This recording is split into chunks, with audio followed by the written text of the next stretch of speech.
저는 오늘 마가복음 4장 35절로 41절의 말씀을 가지고 믿음이 있는 사람이라는 제목으로 함께 하나님의 말씀을 나누려고 합니다. 일상생활에서 우리 믿는 사람들끼리 서로 말하기를 저 사람은 믿음이 있다, 믿음이 없다, 그리고 믿음이 좋다, 그렇지 않다, 믿음이 크다, 믿음이 작다 이런 표현을 씁니다.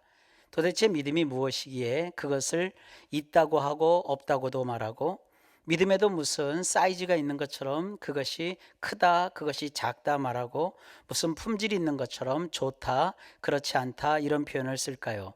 도대체 믿음이라는 것이 무엇일까요? 오늘은 이 믿음에 대해서 좀 더 깊이 있게 함께 살펴보는 시간을 갖도록 하겠습니다. 믿음이란 무엇일까요? 저는 오늘 교리적이거나 신학적인 관점이 아니라 예수님의 행적을 통해서 믿음이 어떤 것인지를 좀 들여다보려고 합니다. 크다, 작다, 혹은 있다, 없다 이런 표현은 사실 우리 예수님께서 사용하신 표현입니다. 오늘 본문이 그렇습니다. 예수님께서 제자들과 함께 건너가시려고 배를 타셨는데 그 갈릴리 호수에 느닷없이 큰 광풍이 몰아칩니다. 그러자 물결이 크게 일어나고 그것이 배에 부닥치고 배 안으로 물이 가득하게 되었고 어떻게 손쓸 수 없는 상황이 되었습니다. 그 시간에 예수님께서는 배꼽을 배 뒤편에서 베개를 베고 곤히 주무시고 계셨습니다. 제자들이 어떻게 손쓸 수 없는 급박한 상황이 되자 예수님을 깨웁니다. 선생님이여, 선생님이여, 우리가 죽게 된 것을 돌보지 아니하시나이까? 그러자 예수께서 잠에서 깨어 바람을 꾸짖고 바다를 향하여 말씀하십니다. 잠잠하라, 고요하라. 그렇게 말씀하시니까 바람이 그치고 잔잔하여 주었습니다. 그런 다음 제자들을 가리켜 예수님께서 말씀하십니다. 어찌하여 이렇게 무서워하느냐? 너희가 어찌 믿음이 없느냐? 이렇게 예수님께서는 제자들이 그 순간에 했던 말과 행동에 대해서 믿음이 없다라는 표현을 사용하십니다. 믿음이란 교리적으로 신학적으로 말하자면 우리가 신앙하는 대상에 대한 무한대의 신뢰감을 뜻하는 것이거든요. 예수님께서는 그 광풍이 몰아친 그 시간에 제자들에게 너희가 믿음이 없다라고 말씀하셨는데 그것은 제자들에게는 예수님에 대한 무한대의 신뢰감이 없었다 이런 뜻으로 받아들이시면 됩니다. 달리 말해 제자들은 예수님께서 그 자리에 함께 계셨음에도 불구하고 예수님에 대한 무한대의 신뢰감을 가지지 못한 상태였다는 뜻입니다. 가만히 생각해 보십시오. 믿음의 대상인 우리 예수님께서 그 배에 함께 타고 계셨습니다. 그런데 배가 침몰하는 위기가 몰아닥쳤습니다. 비록 예수께서 그 배에 함께 타고 계셨지만 예수님이 그들과 함께 하신다는 그 사실이 풍랑이 일던 그 시간에는 아무런 영향력도 없고 효력도 제자들에게는 없었습니다. 예수님이 계시나 안 계시나 좌우지간 사람이라면 큰 광풍이 불고 파도가 넘실거리고 그 물이 배 안으로 막 들어와서 배가 침몰 지경에 이르르면 모두가 보일 수 있는 그런 행동을 제자들도 하고 있었습니다. 제자들이라고 해서 별다른 뾰족한 수가 없었습니다. 큰 광풍이 불고 파도가 막 부닥치니까 죽을 지경이었습니다. 혼비백산하여 우왕좌왕했고 어떻게든 살아보려고 지푸라기라도 잡으려는 그런 모습으로 막 발버둥을 쳤습니다. 그런 급박한 상황에서 우리 예수님께서는 뭐 하셨습니까? 뱃고물에서 베개를 베고 쿨쿨 고운하게 주무시고 계셨습니다. 그 급박한 상황에서 예수께서 쿨쿨 주무시는 이 상황은요, 위기에 처해 있는 사람에게 있어서는 매우 못마땅한 현실입니다. 예수께서 잠만 주무시다니 이게 어찌된 일인가? 아주 고나게 편안하게 주무시는 그 예수님은요, 사람의 상식으로 볼 때는 어긋나는 행동입니다. 잠기가 어두워도 정도가 있지. 지금 어떤 상황입니까? 평소보다 약간 좀 세게 부는 그런 바람이 아니라 큰 광풍이 몰아닥쳤습니다. 그리고 파도가 넘실거리는 정도가 아니라 배를 세차게 계속해서 파도가 막 때립니다. 그리고 물이 막 넘쳐 들어옵니다. 그런 상황인데도 예수님께서 쿨쿨 주무시고 계시니 이것이 어떤 제자들에게는 못마땅한 상황이 아닐 수 없지 않겠습니까? 우리 성경에 큰 광풍이라고 번역한 이 단어를 헬라어 원문으로 보면은요, 라일라푸스라고 해요. 이 라일라푸스라는 말은요, 요즘 말로 바꾸면 허리케인입니다. 허리케인. 큰 태풍을 뜻하는 단어입니다. 그러니까 작은 바람이 불어서 물결이 요동친 것이 아니라 이건 뭐 사람이 손쓸 수 없는 거대한 태풍이 몰아닥친 거예요. 이 라일라푸스라고 하는 단어가 주는 그 어감을 살리면은요, 우리가 그 상황을 얼마든지 이렇게 상상해 볼 수 있습니다.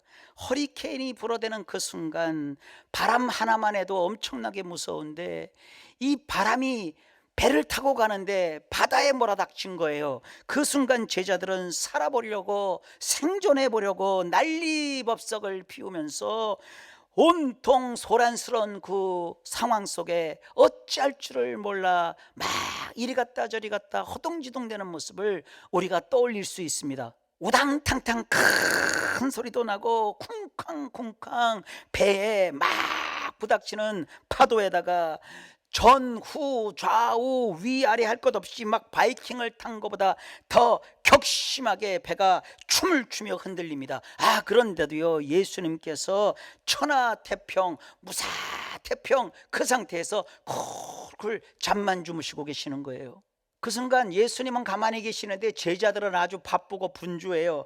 그들은 어떻게 보면 예수님보다 더 상황 판단에 있어서 똑똑해 보이기도 하고요, 더 부지런하고요, 더 활동적입니다. 예수께서는 큰 광풍이 일어났는데도 물결이 배에 부닥쳐서 막 소리가 요란하고 흔들리고 물이 막 들이쳐서 가득하게 되었는데도 예수님은 신경조차 쓰지 않으십니다. 제자들은 어떻게 해보려고 엄청나게 분주합니다. 그러나 예수 그리스도께서는요, 완전히 정지한 상태이십니다.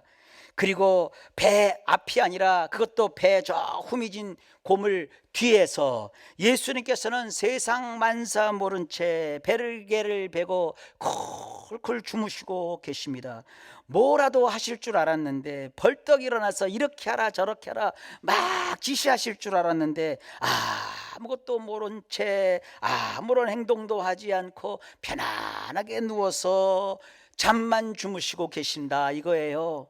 그 상황에서는요, 제자들 입장에서 볼 때 이보다 더 답답한 일이 어디 있겠습니까?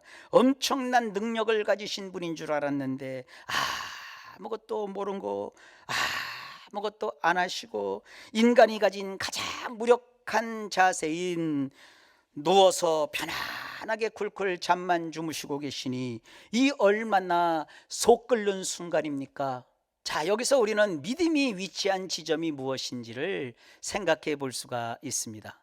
그리고 믿음이 있는지 없는지에 대한 기준이 어떤 것인지도 떠올려 볼 수가 있습니다.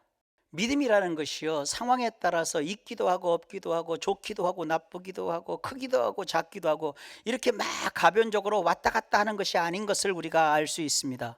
믿음이 있냐 없냐, 믿음이 좋으냐 안 좋으냐, 믿음이 크냐 작으냐, 이것을 결정하는 것은 그 상황, 그 순간, 그 형편에서 내 안에 계신 예수님이 누구라고 여기느냐, 그것에 따라서 믿음이 있기도 하고 믿음이 없기도 하는 것이고, 믿음이 좋기도 하고 믿음이 안 좋기도 하고, 믿음이 크기도 하고 믿음이 작기도 한 거예요.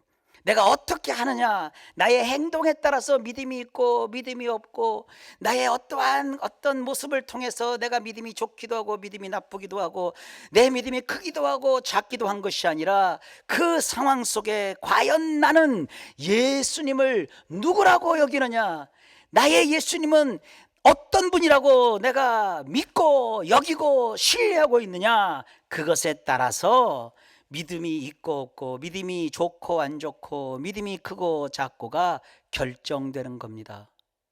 큰 풍랑이 일어나서 죽게 된 처지인데 속으로는 그래서 무섭고 정말로 불안하고 두려우면서도 겉으로는 안 그런 척 하면서 굉장히 의연한 듯 행동하고 뭐 나는 괜찮아 이렇게 하는 것이요, 이게 믿음이 있고 믿음이 좋고 대단한 사람 이런 게 아니에요. 근데 우리는 그런 것이 믿음 있는 사람이고 믿음이 좋은 사람이고 믿음이 큰 사람이라고 그의 겉모습만 보고 판단할 때가 참 많습니다.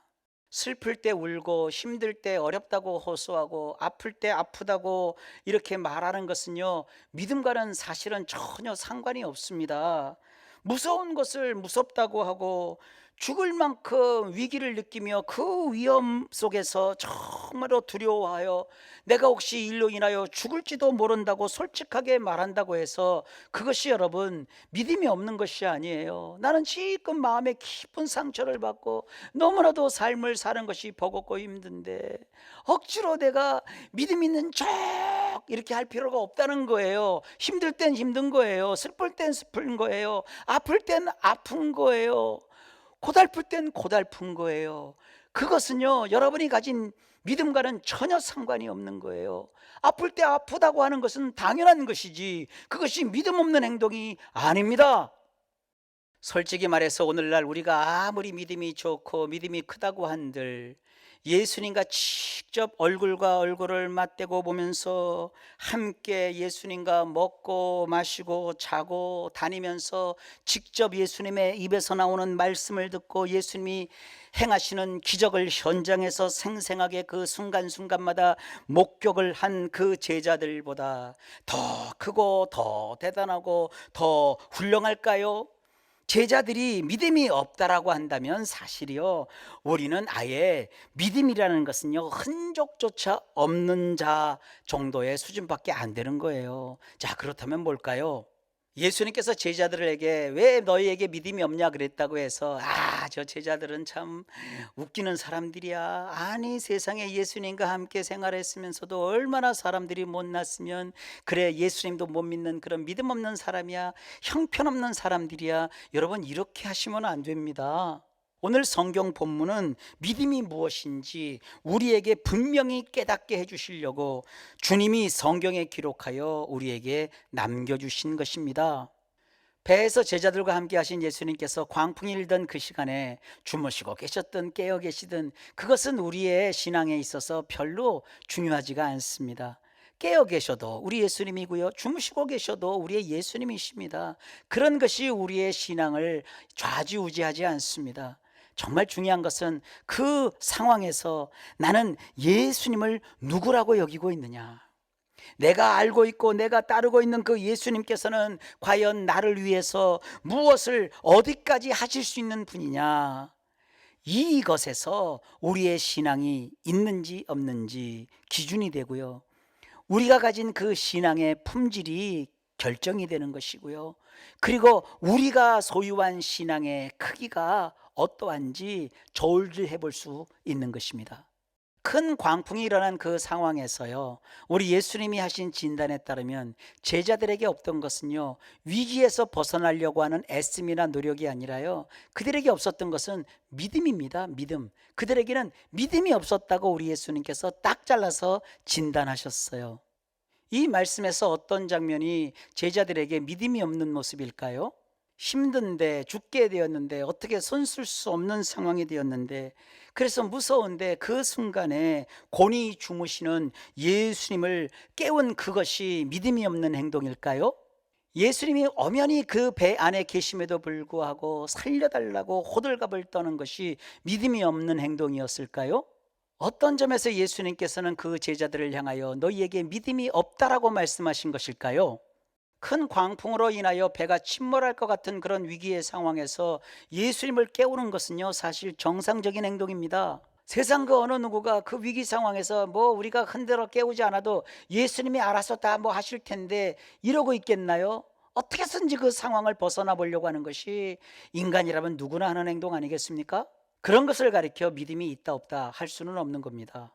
분명하고 중요한 것은요, 갈릴리 호수에는 원래 그런 광풍이 종종 발생을 합니다.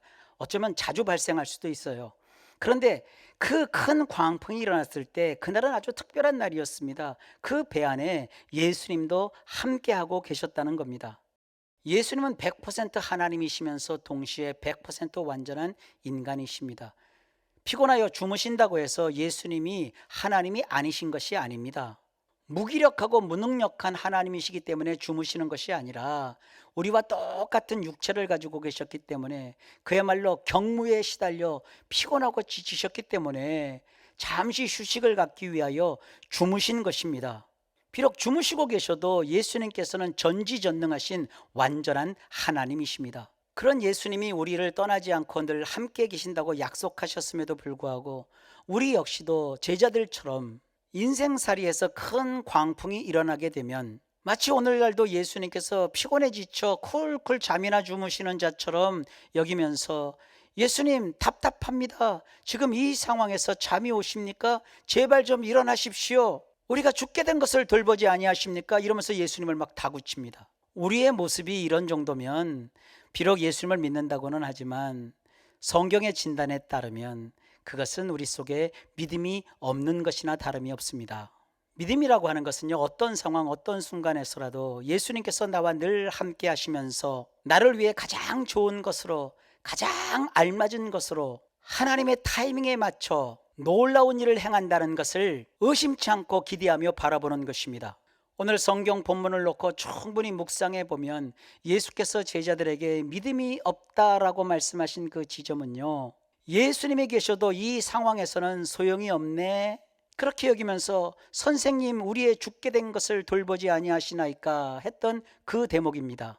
제자들의 이러한 모습에서 믿음이 없을 때 나타나는 세 가지 잘못에 대해서 생각해 볼 수 있습니다. 믿음이 없을 때 저지를 수 있는 첫 번째 잘못은 예수님이 하나님이시라는 사실을 잊어버리는 그런 잘못입니다. 예수님은 하나님이십니다. 그래서 그 자녀들을 졸지도 주무시지도 않으시면서 돌보시고 살피시고 지키십니다. 그런데 제자들은 믿음이 없기 때문에 백고물에서 피곤하여 주무시고 계시는 그 예수님의 육신의 모습만 보았습니다. 예수님이 주무신 것은요, 인성을 입고 성육신하여 이 땅에 오신 것이기 때문에 육체를 입고 계시는 그 공생의 기간에 한시적으로 보여주신 모습일 뿐입니다. 지금 예수님은 하늘 보좌에서 좌정하시사 우리를 다스리고 계시는 왕이십니다. 만왕의 왕이시고 만주의 주이십니다. 예수님은 결코 하늘 보좌에서 피곤해 하시거나 지쳐하지 아니하시고 교회를 통하여 우리를 지키시고 보호하시는 일을 계속하고 계시는 하나님이십니다. 지금 현재 예수님은 백고물에서 베개를 베고 주무시는 일이 없으십니다.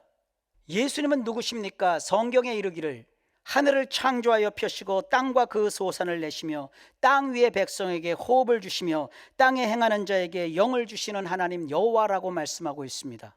그러나 제자들은 풍랑이 일고 거센 파도가 배를 때려서 막 흔들리는데도 피곤하여서 주무시고 계시는 그 예수님만 보았기 때문에 예수님께서는 왜 잠만 주무시지, 일어나지 않으시지 하고 예수님을 깨웠던 것입니다.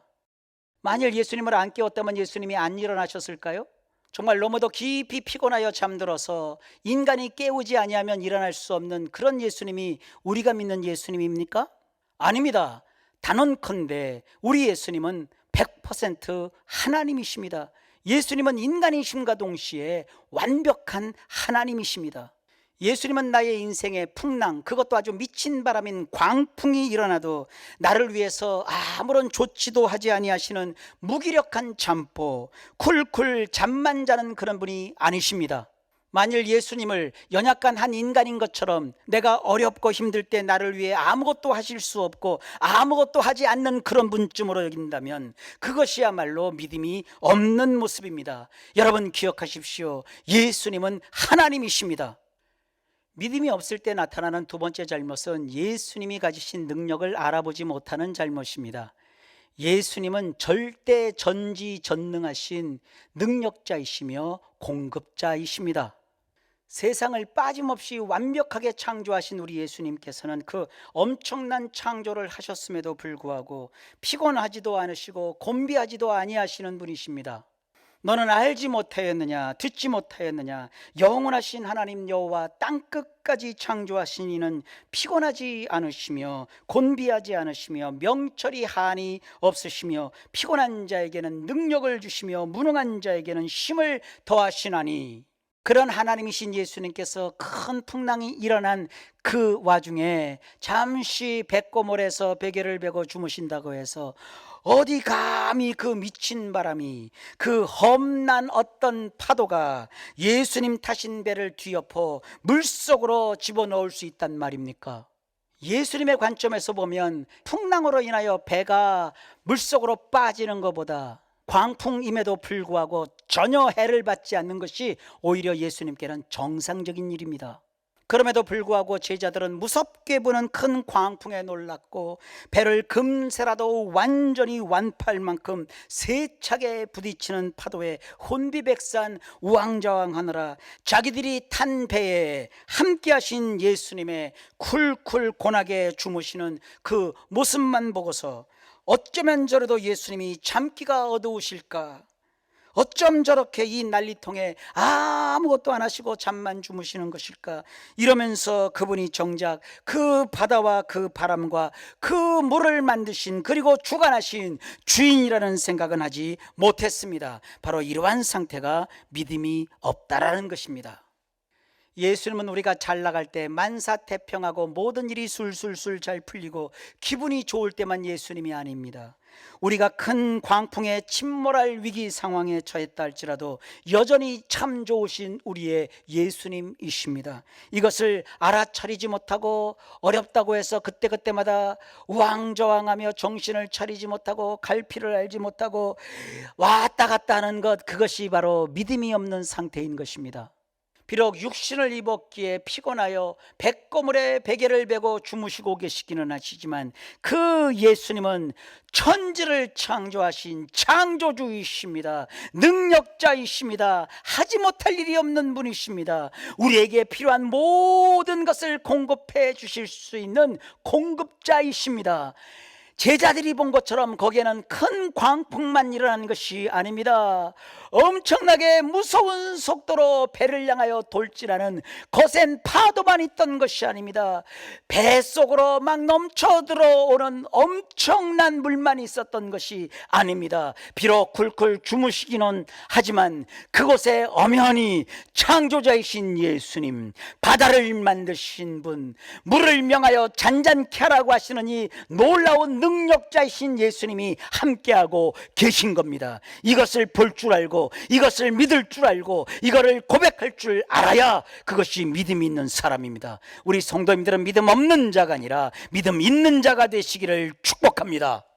믿음이 없을 때 나타나는 세 번째 잘못은 예수님과 나 사이의 관계를 제대로 이해하지 못하는 잘못입니다. 제자들은 그 위기의 순간에 예수님께 이렇게 말합니다. 선생님, 우리의 죽게 된 것을 돌보지 아니하시나이까? 여기서 이 죽게 된 것이라는 것은요, 굉장히 부정적인 얘기예요. 희망과 기대가 사라져버린 것, 평형이 깨진 상태, 정상궤도에서 이탈한 상태, 이런 뜻이에요. 모든 것이 다 망가져지게 생겼다, 다 끝장나게 생겼다, 이런 절박한 상황이거든요. 그 순간에 그들이 돌보지 아니하시나이까 그랬어요. 그래서 돌보다는 말은요, 관심을 가지다, 생각해 주다, 이런 뜻이거든요. 이것은 매우 부정적인 표현입니다. 내 당한 처지가 이처럼 급박하고 위험하고 심지어 죽게 생겼는데 예수님, 당신은 어째서 이런 상황과 형편을 나 몰라라 관심도 두지 않는 것입니까? 이렇게 예수님께 말하고 있는 거예요. 요즘식으로 하면 이런 거예요. 예수님 정말 실망입니다. 그렇게 차갑고 매정한 분일 줄 몰랐습니다. 정말 그렇게 무력하게 두 손 놓고 계실 겁니까? 걱정도 안 되십니까? 제가 이렇게 어렵고 힘든데 그냥 못 본 척 하시는 겁니까? 내가 이렇게 어렵고 힘든데 아무렇지도 않으신 겁니까? 지난 목요일에 아워 데일리 브레드라고 하는 책자에 나오는 짤막한 이야기입니다. 미국의 한 부부인데요, 이 부부에게 아이가 없는 거예요. 아내가 계속 유산을 하는 겁니다. 어느 날 아내가 기도하는 끝에 아기를 또 임신을 했어요. 그러자 남편이 마음에 결심을 하고 아내를 위해서 계속 기도를 한 거예요. 그러던 어느 날 하나님께서는 우리의 모든 것을 돌봐주신다 하는 믿음이 생기더래요. 그래서 아내를 위해서 집중적으로 하던 기도를 멈추었어요. 그런 다음에 얼마 지나지 않았는데 아내가 또 애석하고 불행하게도 유산을 한 겁니다. 그때 이 남자가 드는 생각이, 내가 기도하는 것을 멈춰서 내 아내가 또 유산한 것 아닌가 하는 이런 마음의 죄책을 느낀 것입니다. 여러분 생각은 어떻습니까? 그 남편이 아내를 위해서 기도하는 것을 멈췄기 때문에 아기가 유산된 것일까요? 물론 우리가 그렇게 생각할 수도 있습니다. 하지만 성경에 보면 하나님께서는 악한 자라도 자식에게 좋은 것으로 줄 안다고 말씀하고 계셨습니다. 우리 하나님께서는요, 악한 아비보다 못하신 분일까요? 어떤 사람이 친구가 찾아왔어요. 근데 집에서 음식을 대접하려고 하니까 먹을 것이 없는 거예요. 이웃집에 잠든 시간에 가서 막 문을 두드리면서 음식을 좀 나누어 달라고 요청을 합니다. 그러자 그 사람이 나와서 음식을 줍니다. 그러면서 하는 얘기가, 벗됨을 인해서는 내가 주지는 않는다. 하지만 강청함을 인해서 내가 너에게 내준다, 그러는 거예요. 여러분, 하나님께서는 우리가 이렇게 막 요구하고 막 졸라대야만 가까스로 주시는 그런 분일까요? 나에게 있어서 예수님이 악한 아비보다 못하고 강청함으로 인하여 음식물을 내어준 이웃집 사람보다 못하신 그런 분이실까요? 아워 데일리 브레드의 작가가 이렇게 결론을 맺습니다. 습관성 유산으로 말미암아 아기를 또 유산하게 된 것은 남편의 기도가 부족해서가 아니다. 가장 좋은 것을 주시는 하나님이 유산을 허용하신 데에는 인간의 관점에서는 모르는 하나님의 가지신 선한 어떤 뜻이 있어서 그렇게 된 것이다. 믿음이 없는 사람은 자기 뜻대로 하나님이 움직여 주시기를 원하지만, 믿음이 있는 사람은 내 감정과 내 형편의 잣대로 하나님을 재단하지 않습니다. 주님의 선하고 온전하시고 기뻐하신 뜻이 무엇인지를 발견하기를 힘씁니다. 믿음이 있는 사람은 예수님이 나에게 있어서 어떤 분이신지를 깊이 마음에 새기며 살아갑니다. 우리는 연약한 인간이기 때문에 짧은 생각으로 지금 이렇게 나에게 응답해 주셔야만 나의 하나님이시지, 이렇게 생각할 수 있습니다. 하지만 그것이 나의 전 인생에 있어서 정말로 유익한 것인지 해가 될 것인지 우리는 몰라요. 그러나 전지전능하신 하나님은 다 아십니다. 그래서 하나님이신 예수님이 하신 판단, 하나님께서 내리신 결정, 하나님이 주시는 그 응답, 하나님의 시간, 하나님의 스케줄, 그것이 아주 좋고 옳고 완벽합니다. 믿음이 있는 사람은 그것을 인정하고 바라보고 기대합니다. 성경은 우리 예수님과 우리 사이의 믿음의 관계를 이렇게 아름답게 묘사하고 있습니다. 예레미야애가 3장 19절 이하의 말씀입니다. 내 고초와 재난 곧 쑥과 담즙을 기억하소서. 내 마음이 그것을 기억하고 내가 낙심이 되오나 그것을 내가 내 마음에 담아 두었더니 그것이 오히려 나의 소망이 되었사오면 여호와의 인자와 긍휼이 무궁하심으로 우리가 진멸되지 아니함이니이다. 이것들이 아침마다 새로우니 주의 성실하심이 크시도소이다. 아멘. 이 말씀에 보면 우리가 평생을 살면서 믿음으로 마음에 담아 두어야 될 소망의 메시지가 담겨 있습니다. 여호와의 인자와 긍휼이 무궁하심으로 우리가 진멸되지 아니함이니이다. 이것들이 아침마다 새로우니 주의 성실이 크시도소이다. 여기서 인자라고 하는 것은 캐세드라고 해서요, 한결같은 사랑을 뜻하고요, 긍휼이라고 하는 것은요 라카밈이라고 해갖고요, 같은 자궁에서 태어난 형제들 간의 사랑, 그리고 자녀에 대한 엄마의 속 깊은 사랑을 뜻하는 거예요. 주님은 이러한 인자와 이러한 긍휼로 우리를 보시는데 그 정도가 어느 정도냐, 무궁하시대요. 이 무궁하다라는 말은요, 마감이 없다, 바닥이 나지 않는다, 동이 나지 않는다, 이런 뜻이에요. 끝없이 퍼주고 또 퍼주고 퍼주는 마르지 않는 샘물같이 계속해서 하나님께서 우리에게 인자와 긍휼을 베풀어 주신대요. 그 결과 우리는 진멸되지 않는데요. 그래서 진멸이라고 하는 것은요, 타마암이라고 해서 끝나는 거예요. 종료되는 거예요. 완료되는 거예요. 성경은 우리를 향한 이러한 예수님의 인자와 긍휼이 마감이 없다는 거예요. 바닥이 나거나 동이 나거나 혹은 품절되는 법이 없다는 거예요. 기분에 따라서 줬다 뺐다 하지 않으신다는 거예요. 제자들은요, 아직 구원이 완성되기 전 예수님의 공생의 기간이기 때문에 전체적인 것을 몰랐어요. 그 상태에서 믿음이 없는 자였기에 예수님을 향하여 선생님, 우리의 죽게 된 것을 돌아보지 아니하시나이까, 이렇게 얘기했던 거예요. 우리는 그렇게 말하지 않잖아요. 우리가 믿는 예수님은 어떤 분이십니까? 날마다 우리에게 인자와 긍휼을 무궁하게 베풀어 주십니다. 그 결과 우리는 진멸되지 않습니다. 그리고 또 뭐라고 합니까? 오히려 아침마다 새롭다라고 말하고 있습니다. 그래서 이 새롭다라고 하는 것은요, 신선하다, 아주 새 것이다, 이런 뜻이거든요. 예수님은 우리에게 매일 아침마다 신선하게 새 것으로 우리의 삶을 싱그럽게 해주시는 분이십니다. 이런 것을 마음에 그대로 신뢰하고 믿는 것, 이것이 믿음이 있는 상태입니다. 믿음은 이런 것이기에, 이런 것이 여러분 속에 있다면 여러분은 믿음이 있는 분들이고요, 없다면 믿음이 없는 분이 되는 거예요. 어려울 때 어렵다고 느끼고 어렵다고 말하고 어려워하는 것은 믿음과는 전혀 상관이 없습니다. 주 예수님은 누구십니까? 하나님이십니다. 예수님은 무엇을 하시는 분입니까? 전능자이시고 공급자이십니다. 하나님이 능히 모든 은혜를 우리에게 넘치게 하신다고 하셨습니다. 이런 하나님께서 모든 일에 항상 모든 것이 넉넉하여 모든 착한 일을 넘치게 하신다고 말씀하고 계십니다. 우리 예수님은 나에게 있어서 어떤 분이십니까? 나는 그런 예수님을 개인적으로 충분히 이해하고 있습니까? 그 예수님과 날마다 새로움을 느끼는 그런 관계와 교제를 유지하는 그러한 방법을 여러분들 알고 계십니까? 그렇다면 여러분들은 믿음이 있는 자입니다. 사랑하는 우리 모든 성도님들, 믿음은 정말로 위대한 일을 만듭니다. 이번 한 주간 살면서 믿음 없는 자가 아니라 믿음 있는 자로서 나 자신을 한번 돌아보면서 하나님 앞에서 일마다 때마다 주시는 평강 속에 행복한 삶을 누리시기를 우리 주 예수님의 이름으로 간절히 축원합니다.